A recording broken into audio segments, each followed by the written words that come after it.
I'm Mr. done. Clinton. No, I'm no longer gonna go through with this. I'm done. I'm done. See, have a good day, sir. Sit down right now. I'm good. See ya. Sit down right now. Well, this one got out of hand pretty quick. I mean, this guy goes proper ballistic. The judge is one of the calmest human beings I've ever seen, but even he kind of loses it a little bit here, as you saw there in the intro. It does get a lot better than this, and I hope you're not too sensitive to swearing, because there may be quite a bit of that in this video. I'm not going to interject a whole lot on this one, because I think it kind of speaks for itself, but I'll catch up with you right at the end. First matter, or the only matter on the court's morning docket this morning, is State of North Dakota versus Wade William Clinton, file 02-2025 CR 122, present at the Barnes County Correctional Center by reliable electronic means. Defendant Wade William Clinton, present for the state in the Barnes County Large Courtroom. Attorney Trent Jackson. Sir, were you present in court when your rights were read to you? Yes, sir. Can you please speak up? I'm having a hard time hearing you. Yes, sir. All right. So you were present when your rights were read? Yep. And do you understand your rights, sir? Yep.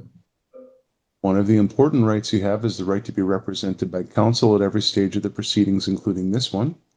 You have the right to hire a lawyer. You have the right to apply for a public defender, and if you financially qualify for one, the court would appoint one for you, or you can choose to represent yourself. How would you like to proceed with respect to your right to counsel, sir? I'll just plead out today. Say that again. I'll just plead out today. That's not possible on a felony, sir. On a felony? How is it a felony? Well, you're charged with 2 Class B felonies. We're going to talk about the nature of those offenses in just a minute. Two Class B felonies? Now, How's that? so I don't understand. we're going to get to it, sir, but first things first, I need to know what your thoughts are on how you want to proceed. What Class B felonies am I being charged with? Possession of a controlled substance in a correctional facility, namely marijuana. Possession of a controlled substance in a correctional facility, namely buprenorphine.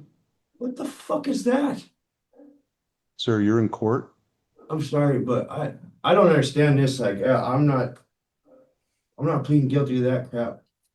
Well, I'm not asking you to right now, sir. Right now, I'm asking you, do you want to hire a lawyer? Do you want to apply for a public defender? Do you want to represent yourself? That's the question before you right now. Yeah, I don't understand any of this. I don't. So like, this is just pointless. I need to be in a psychiatric ward is where I need to be, not in a freaking jail. I've been telling you guys this every single time. I need help with my psychiatric. I'm sorry for my language, but I'm sick of this. I need psychiatric help. I'm done with this. I'm Mr. done. Clinton. No, I'm no longer gonna go through with this. I'm done. I'm done. See, have a good day, sir. Sit down right now. I'm good. See ya. Sit down right now. No, I'm done. I'm done. I need psychiatric help, you guys. I need it. I'm done with this crap. The court, based on applications in file, give me a second here.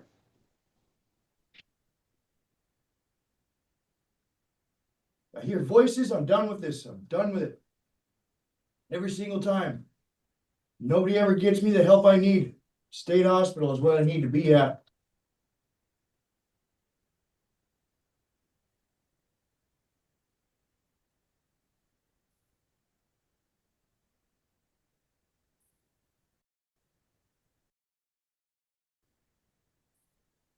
I gave the marijuana to the freaking cop before I got Stop here. talking.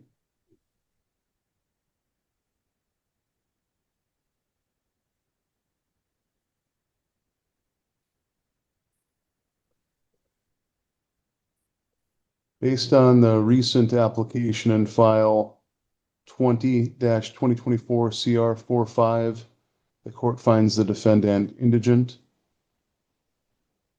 and will appoint a public defender at this point. That public defender, sir, is not present at this time.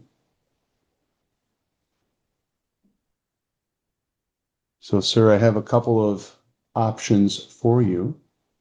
I'd like to explain the nature of the charges, the maximum and minimum possible penalties to you, to address the potential for restitution, the potential for adverse immigration consequences, and the potential for collateral consequences with you. The court also would like to set your bail, and in fact, I'm required to set your bail within 48 hours of your arrest on this matter. Are you comfortable doing that at this time without counsel, sir, knowing that it is subject to bail review? No, I'm not comfortable with any of this. I should be at the psychiatric ward like I've been trying to get to forever. I just tried killing myself freaking 3 weeks ago with fentanyl. I shot up a whole freaking cap full of the crap. Trying to die. I'm trying to leave. I don't want to be here no more. I want to be in fucking either get my psychiatric help or else I'm done. I'm not doing this. I refuse to fucking answer any questions. I refuse to freaking do anything. I'm not testifying. I refuse to testify. I'm done. That's my right. I refuse to testify. At this point, the court finds that the defendant's non-participation is frustrating its intent in moving forward with the initial appearance. The court notes that in other files, there have been fitness to proceed examinations that have happened. I do not know the results of those fitness to proceed examinations. I would note, however, that at least as of September 20, 2024, there is an entry in the record in file 2024 CR 45, and the description of the letter, I can't read the substance of the letter, but the description says NDSH non-participation letter, which indicates to me, it seems like the defendant refused to participate with the state hospital when a fitness to proceed examination was ordered, which complicates matters because Mr. Clinton is saying he has psychiatric issues and needs to be addressed, needs his mental health addressed. It seems as though Judge Hovey ordered the exact type of examination necessary to get him that kind of help, and he refused to participate in that process. Nevertheless, the defendant is presumed to be fit under the statute. The court notes that I am appointing counsel to assist Mr. Clinton in his matter. I I honestly am don't going want to counsel. I am going to advise Mr. Clinton of the charges against him and the penalties. Because it's a felony, the court is not going to take a plea of any kind, and the court will set bail, at least initially, because it is a Friday, and I want Mr. Clinton to have the opportunity to post bail before the weekend, and I wouldn't be able to set bail within the 48-hour requirement of Riverside, Belinsky, and Gerstein versus Pugh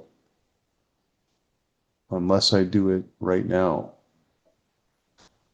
So, sir, it sounds like you might not have a copy of the charging document in this case. Is that correct? Uh, yeah, I'm not signing anything on that crap. I already told him that. Sir, I'm not asking you if you're going to sign for it. I'm just saying, Yeah, it's a I'm asking you, do you copy. have a copy of it? Yep, yep. I'm sorry. I'm sorry that I'm such an asshole right now.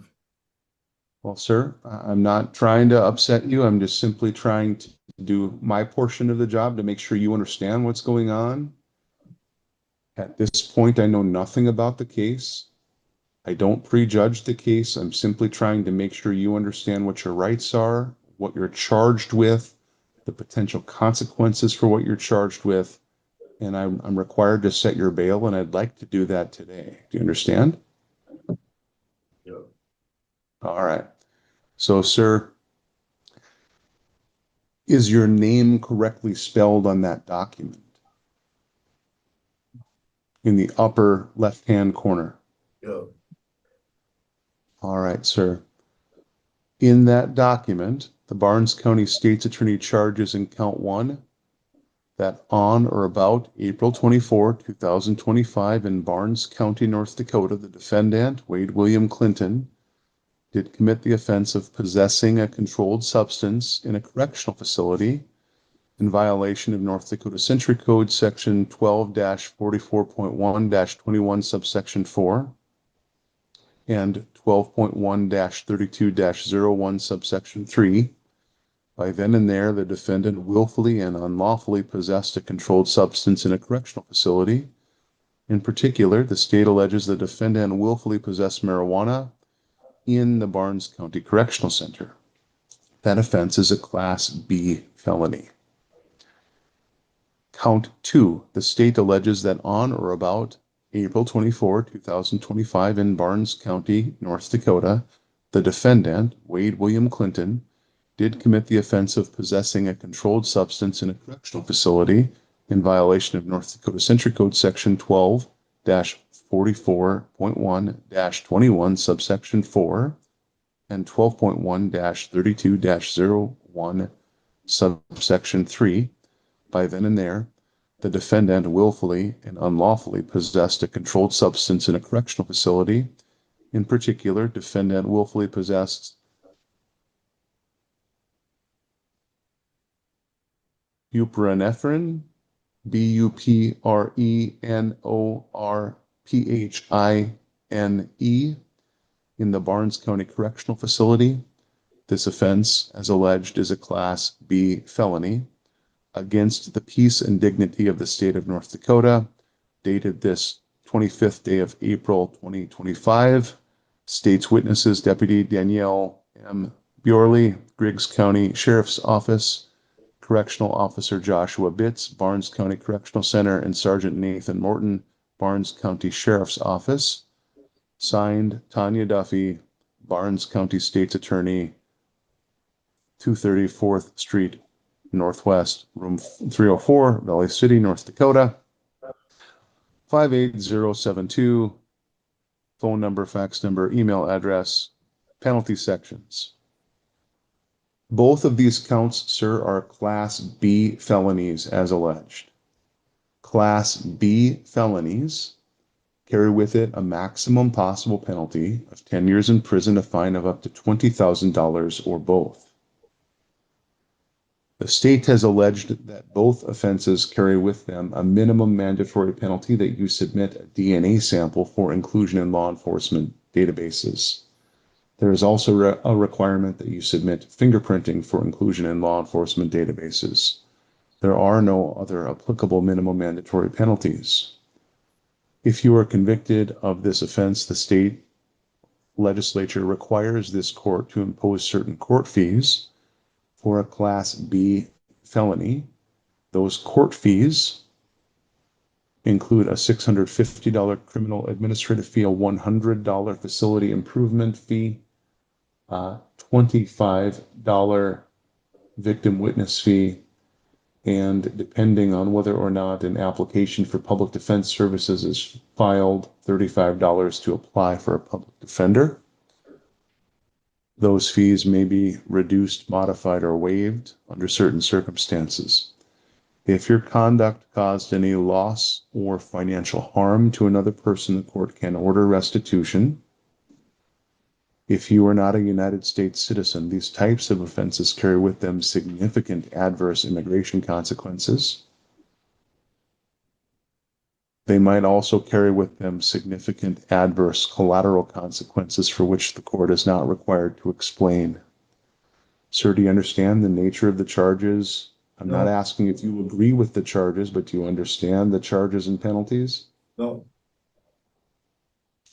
All right. The court notes the defendant has said no. The court believes that the defendant is aware of the nature and circumstances of the charged offenses. He might disagree with them, and that's fine.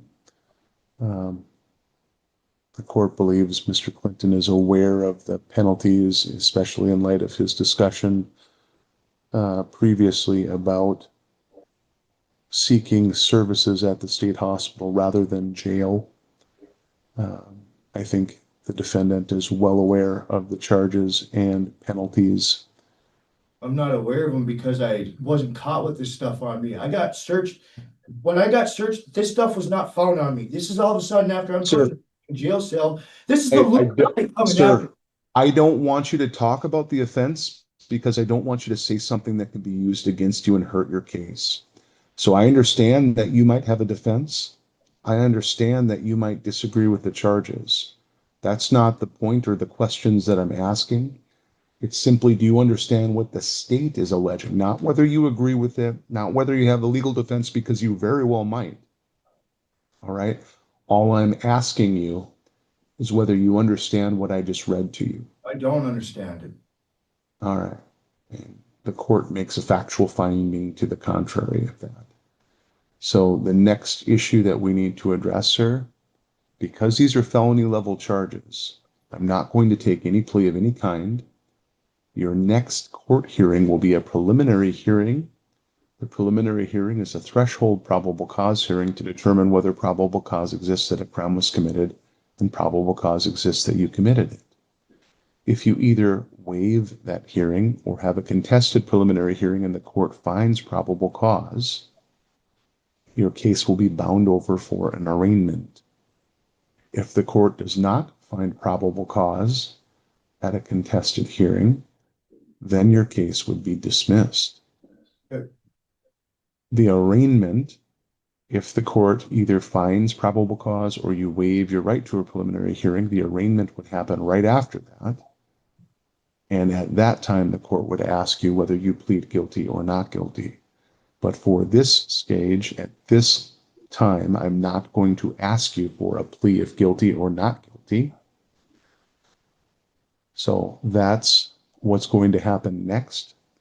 That date is March 20, 2025 at 1 p.m. in the Barnes County Courthouse. March 20, 2025, 1 p.m. in the Barnes County Courthouse.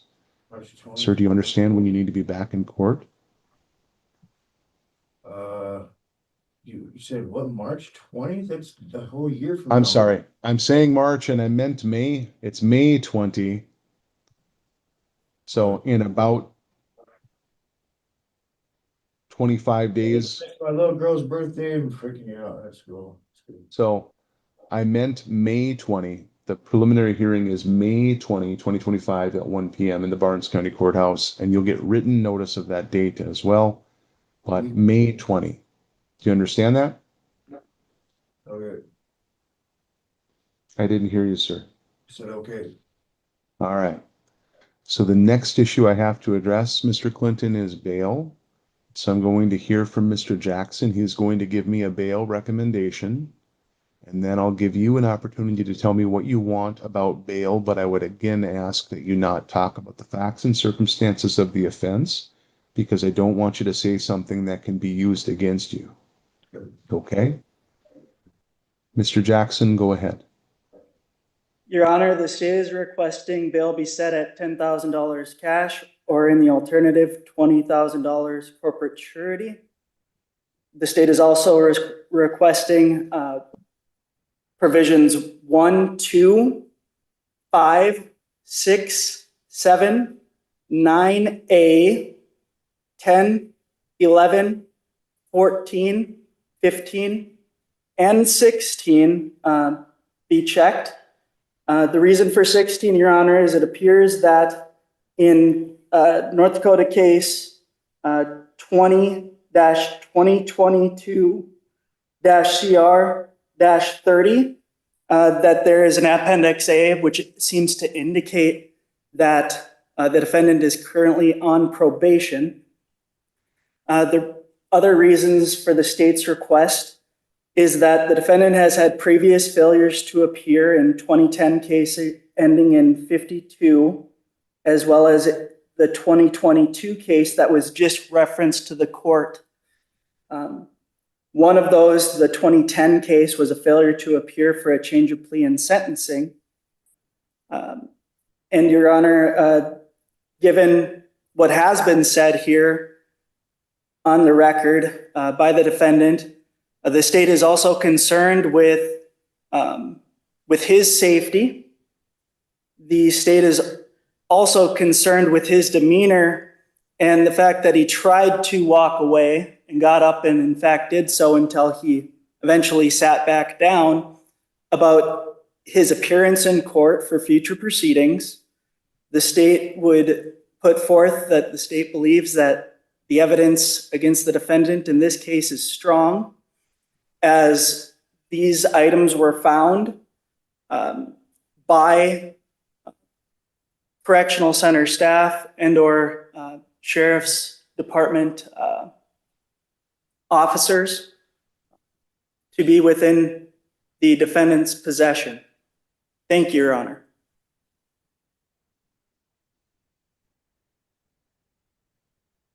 Mr. Clinton, do you have thoughts about what I should do for bail? Every time my bail gets set at $10,000 and nobody's ever able to bail me out. I don't have anybody to bail me out at $10,000. And so like, that's just gonna be impossible. You might as well put it at $1,000,000 because it's never gonna happen. I'll never get bail. That's just basically saying like, I have no bail. It's the same thing. So that's like giving me no, because my family isn't rich by any freaking means. $10,000 is like a whole freaking half a year's worth of freaking income for them. So there's no way I'll ever be able to freaking make bail at $10,000 ever. So what are you asking that I do to make sure that you show up when you're supposed to show up? I'll show up to freaking court. The last time I freaking wasn't showing up for court was the freaking time that when I had child support and whatnot, and then they sent bench warrants out for my arrest. I was in Washington. This time when my freaking PO put me out as absconding, I was still in Hope, North Dakota at the address that I was supposed to be at. I was at my address when he put out a warrant for my absconding, and I wasn't absconding by any freaking means. When the cops showed up yesterday to where I was at, I walked right up to the road waving my hand saying, "Hey, I'm right here." I wasn't trying to abscond or run from anybody. I got no place to go. I got no license. I got no freaking way of getting anywhere. I walk everywhere. So I'm not running by any means. If you can make Yes, it sir. 10% of that, that would be great. That'd at least give me a freaking chance. The number you're asking for is 10% of 10,000. Yeah. That's a little bit better than freaking, because I'll never be able to make 10,000. Nobody's All got right. that money in my circle. Anything else you want to tell me before I set your bail, sir? And they never caught me with anything in my possession. I was in my freaking cell when all of a sudden they come through the door with all this crap in their hands. I understand. So that's 110% fact right there. Didn't catch me with nothing, none of that crap. I understand.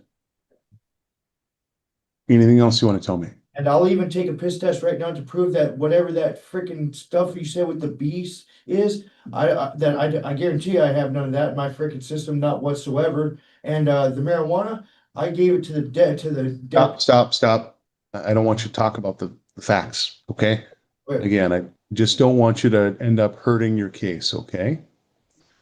So I understand that you're saying that stuff wasn't in my possession. I don't know what it is. And there's even I videos. understand that to be your argument. Okay. Anything else you want to tell me? Just that, yeah, if you gave me a lower bill, give me a much better chance, and then yeah, I could possibly get myself into treatment, before I freaking have to face all these freaking new charges and all of a sudden. Every time I come in here, there's new charges always. I'm never gonna get out of jail. I got missing out on my kids' lives already the way it is. Fucking done with this life. All right. The courts considered the constitutional provisions concerning bail. The courts considered Rule 46 of the North Dakota Rules of Criminal Procedure governing pretrial release. The court finds the following conditions of release are necessary and not overly restrictive to ensure the defendant's appearance. While I certainly understand Mr. Jackson's concerns, The court's order is as follows. Bail will be set at $1,500 cash, or in the alternative, $5,000 corporate surety at the defendant's option. So he can either post $1,500 in cash or get a bail bondsman to post a $5,000 corporate surety to secure his release. Under either option, defendant is required to follow the additional conditions as I'm going to set forth here. 1, you shall not violate the laws of any city, county, state, or nation. 2, you shall not leave the state of North Dakota without the express advanced permission of the court. 3, you must maintain appropriate contact with your defense lawyer. Because I have appointed you a public defender, that contact must be at least weekly. 4, within 24 hours of any change, you must notify the court of any change of address, employment, or phone number. 5, you shall not possess or consume any alcohol or controlled substances except as authorized by a licensed physician. You must undergo reasonable medical or other examination or testing to determine your compliance with this requirement. Next, before release, you must sign a waiver of extradition and promise to appear. You must not possess a firearm, destructive device, or other dangerous weapon. You must appear for all scheduled court hearings and appearances unless excused by the court or by the filing of a proper waiver of appearance filed by your attorney. Your next court date, again, sir, is that preliminary hearing and arraignment, which is scheduled for May 20, not March, but May 20, 2025 at 1 p.m. in the Barnes County Courthouse. You must fill out an application for court-appointed counsel before release. You must comply with all terms and conditions of probation. You must meet with your probation officer within 72 hours of your release. And you must have at least minimum weekly contact with your probation officer. You must submit fingerprinting and DNA for inclusion in law enforcement databases before release. These conditions the court expressly find are those that are necessary to ensure the defendant's appearance. The court notes that in light of the previous failures to appear in other matters, the court has sufficient cause to rebut and overcome the presumption of release on one's recognizance. I understand the state's concern here. I understand there is a difference of opinion as to whether or not the defendant was in possession of these items, considering he was in custody at the time that the items were found. It is not the type of case where a defendant smuggles inside the inmate portion of the jail a controlled substance after work release, for instance. This is a case in which defendant was brought to jail and taken into custody on other matters, and after he entered the jail, items were allegedly discovered that would constitute criminal contraband. There is a legitimate question as to whether or not those items are possessed, either actually or constructively, by Mr. Clinton inside the jail. Yes, thank you. So stop talking. This is where I'm talking. Thank you. There might not be a legitimate question as to whether or not Mr. Clinton willfully possessed those items outside of the jail, but Mr. Clinton's belongings were taken to jail with him.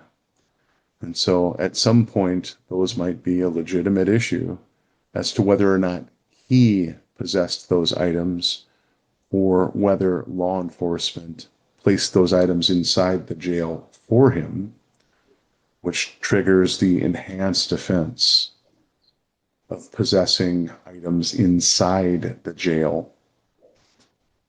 Nevertheless, the court can consider the nature and circumstances of the offense and the strength of the state's evidence. Here, the court finds that the strength of the evidence, there's no reason to disbelieve law enforcement found what they thought they found. There is a legitimate question about whether or not that was inside a correctional facility and that he willfully possessed them at the time. So that's what I'm going to say about the strength of the case and the evidence. Nevertheless, the court found initial probable cause for purposes of Gerstein versus Pugh and signed a probable cause order sufficient to hold today's hearing. The court finds these conditions specifically authorized or related to Mr. Clinton's appearance, and the court finds that all of those conditions are necessary. The court also finds that if those conditions were not ordered, there is a greater likelihood Mr. Clinton would not appear on May 20 for his next court date. Any questions, Mr. Jackson? No, Your Honor, thank you. Any questions, Mr. Clinton? No. All right. So, sir, I know you've requested and indicated that you have some mental health concerns and you would like to be evaluated. I'm not ordering that at this time. I want you to meet with your attorney because I've appointed a public defender for you, sir. I want that attorney to talk with you, and if your attorney feels it's appropriate, your attorney can file a motion with the court and we can get you evaluated. Do you understand that, sir?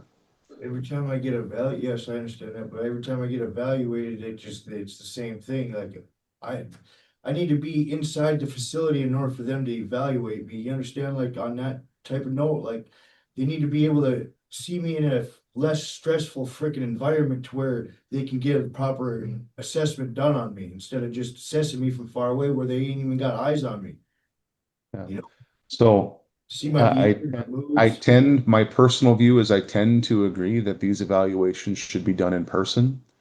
The evaluators say that telehealth is appropriate and telehealth is just as good. I think that's sort of a mixed bag type question, but your attorney can request that that be done in person with a transport order.